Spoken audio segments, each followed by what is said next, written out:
আসসালামু আলাইকুম সবাইকে। সরকার বা রাষ্ট্র কার কাছে দায়বদ্ধ থাকে জানেন? জনগণের কাছে। কিন্তু আমরা মনে হয় জনগণ সরকারের কাছে দায়বদ্ধ থেকে যাই। মানে আমাদের অ্যাটিটিউড দেখলে মনে হয় কি জানেন? যে আমাদের তেলানো দেখলে, ভাব দেখলে মনে হয় কি জানেন? যে আমরা সরকারের কাছে দায়বদ্ধ। সরকার আমাদের কাছে দায়বদ্ধ না। আ একটা লিফলেট সেদিন চোখে পড়ল। সম্ভবত জামাতে ইসলাম যখন নির্বাচনী ক্যাম্পেইন করে তখন তারা লিখছিল নিচে হেডিং এ আপনারাও মনে হয় পেয়েছেন যে, "দাঁড়িপাল্লায় ভোট দিন, বাংলাদেশকে বুঝে নিন।" আসলে কি আমরা মামুরা? রুমিন ফারহান আপা বলছে না, আমরা মামুরা। মানে 100 এ 100 আমরা মামুরা। কেন জানেন?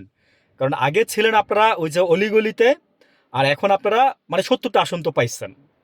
তো আচ্ছা, এখানে আমি কেন বললাম কথাটা যে রি-ইঞ্জিনিয়ারিং যদি হয়ে থাকে, আপনারা যদি বলেন, আপনারা কেন মেনে নিলেন? আবার কেন দাঁড়িপাল্লায় ভোট দিতে বলছিলেন, আবার বাংলাদেশকে বুঝে নিতে বলছিলেন? রি-ইঞ্জিনিয়ারিং যদি হয়ে থাকে তাহলে আপনারা সেই রি-ইঞ্জিনিয়ারিং আপনারাও ভাগ পাইছেন, তাই এটা বলতেছেন। এখন জুলাই সনদ দিয়ে যেটা বলবেন আপনারা বা করবেন বা করতেছেন সামনে, হ্যাঁ, একটা কথা কি জানেন যে সরকারের একটা হানিমুন পিরিয়ড থাকে, সেটা সবারই থাকে।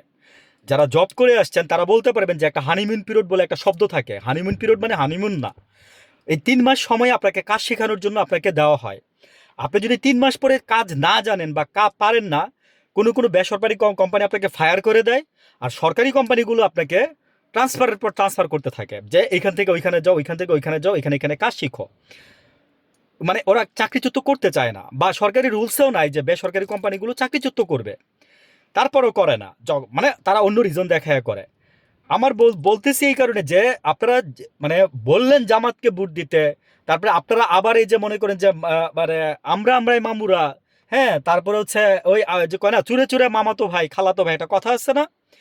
তো কেন ভাই আমরা জনগণ কি আপনাদের কাছে, হ্যাঁ, আমরা কি আপনাদের কাছে দায়বদ্ধ?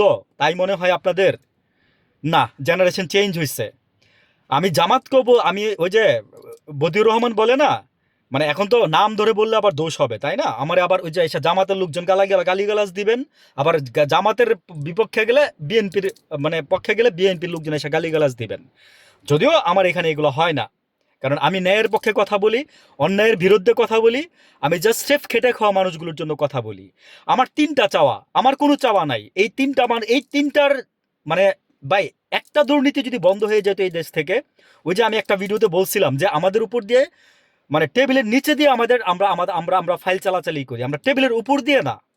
আমাদের মাথার উপরে 2টা ছবি না ঝুললে সরকারি চাকরিজীবী আমরা আমরা চাকরি করতে পারি না, বুঝছেন?